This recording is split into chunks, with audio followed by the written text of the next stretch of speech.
Hey everyone, I'm Sarah DeCiccio. I'm a certified holistic health coach, big boss lady of Finding Your Wellspot, and I'm also partnered with USANA Health Sciences. So of course, Valentine's Day is coming up, and it's difficult because for those who have been a part of maybe some challenges, trying to lose weight or up-level your health, you don't want to be maybe indulging in junk food if you've been doing so good to this point.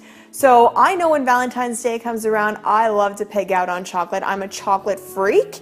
So I am all about finding healthy alternatives because I don't believe in constantly eating, I think eating healthy most of the time is great, but it's not realistic is basically what I'm trying to say. So trying to find things that are going to satisfy your cravings or your sweet tooth and that you're never going to always feel deprived, because dieting, that's not what it should be about. Leading a healthy lifestyle should still be enjoying some of the sweet things in life, such as today we are making chocolate fudge, a healthy, guilt-free chocolate fudge. I love it. My husband loves it. My daughter, who's a big chocolate freak, loves it, and my son, well, he wouldn't even try it. I don't know why. He's not a big sweet fan, actually. He'll do salty stuff, but he doesn't like sweetness, which is just beyond me. I don't know how he comes from me. So anyways, when I'm looking for healthy recipes, I always like to look for hardly any sugar, because sugar is what is going to make us fat. It can cause fatty liver disease, it causes us to have higher cholesterol, it causes lots of inflammation in the body, so sugar is not great for us, period. Including natural sugars, they're a better choice, but it doesn't mean that it's always a great thing to have a lot of natural sugars in your diet either. So if you are going to have sugar, I always like to think that you should have some protein and some healthy fats mixed into it, because that way the release of sugar, it shouldn't spike your insulin levels so much. It will keep them more level, so you won't actually push out so much insulin, like your pancreas won't have to. So, and remember, insulin is your fat storage hormone. So anytime you spike that, any leftovers of that insulin will be stored as fat. So you want to be conscious of that. So this avocado chocolate fudge is delicious. So I love it because we're adding in healthy fats and protein, so we're not going to get that sugar spike. Now, the recipe I'm following is from nutritionalfoodie.com. And they have added sugar in there. So they're asking to add in coconut sugar. So this is what coconut sugar is. It's a natural sugar. It looks like kind of like brown sugar. It's not as sweet as brown sugar though, I'll tell you that. But I'm not adding in any of that today just because the chocolate chips I'm using already have added sugar in them. It's very hard to find a vegan, so a dairy-free chocolate chip that wouldn't have milk in it or soy in it, because my family can't have any of that. So this is the brand I use, Enjoy Life. So because again, it already has added sugar, I'm not adding any sugar into this recipe, but if you are using a dark chocolate, like I really love, I eat a 90% cacao chocolate. It does, again, a lot of them still have some added sugar. This one has very little added sugar. So you could use like a dark chocolate that way, or the vegan chocolate chips, whatever you want to use, or any chocolate chips that you have that on hand. And then I just added in some unsweetened cocoa powder, a little bit of sea salt.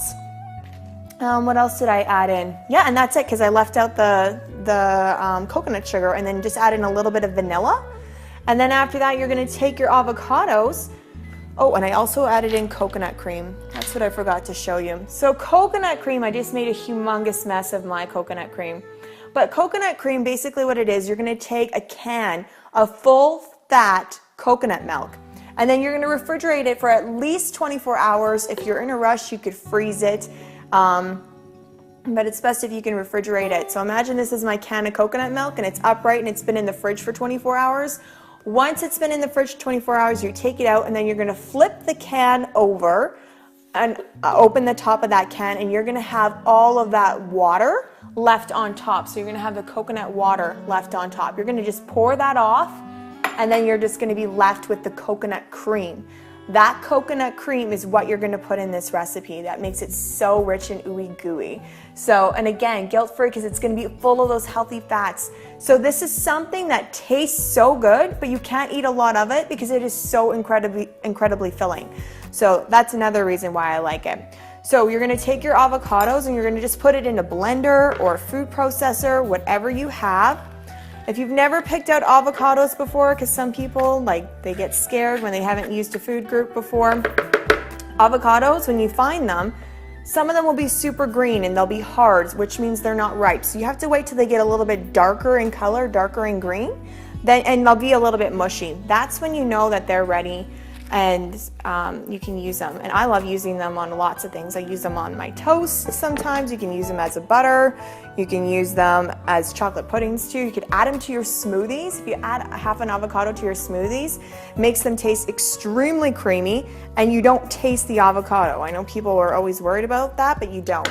So how to open an avocado, I just cut it all the way around. I twist it open.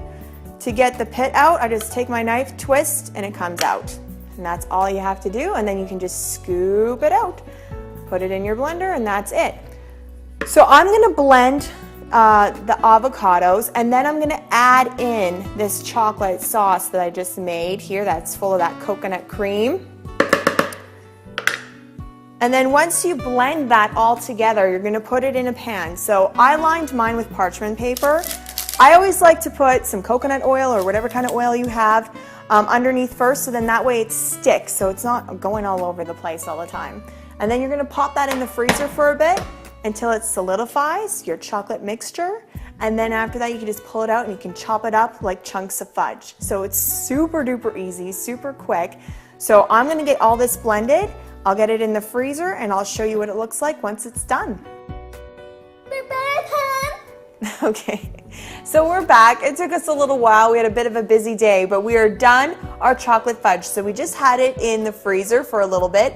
And the reason we were making a healthy chocolate fudge, because usually when you make chocolate fudge, it's full of sugar, it's full of dairy, which our family can't eat. So this is a healthy alternative to chocolate fudge. So I hope you can see that. It's made with avocados. So again, you're gonna have those healthy fats and it's super filling. And just to show you proof that kids do like it, so I didn't add any sugar to it. Although the recipe says to add coconut sugar to it, I don't add any because again, the chocolate chips. But here, do you want a big chunk? So I'm gonna give her a big chunk. Oh, yum. And how is it? Super yummy? Super yummy, healthy and delicious, just in time for Valentine's Day. Another tip that I wanted to just quickly tell you about is that in the recipe, it doesn't specify to use a double boiler. You don't actually have to have a double boiler, but I always, anytime I'm making anything with chocolate, if you're melting it, if you just put it right in a saucepan, it will burn. So always use a double boiler. So just take a pot, fill it with a little bit of water, and then just put a glass bowl that can handle heat on top of the pot, and that acts as your double boiler, just like what you've seen me do before, and then that will melt your chocolate super nice. So you loving it, Brielle? Mm-hmm. All right, so before you take a bite, you should have said Happy Valentine's Day. Probably. Tomorrow is. Yes, it is. Gross. Kid, don't talk with your mouth full. So if you want to have more tips and tricks, healthy recipes, or if you like to follow me, be sure to do that. You can follow me on Facebook at Finding Your Wellspot, Instagram at Finding Your Wellspot, and you can also check me out on my website as well. Take a free health assessment if you want to up-level your health. Yes, at findingyourwellspot.com. Have a happy Valentine's Day. Tomorrow.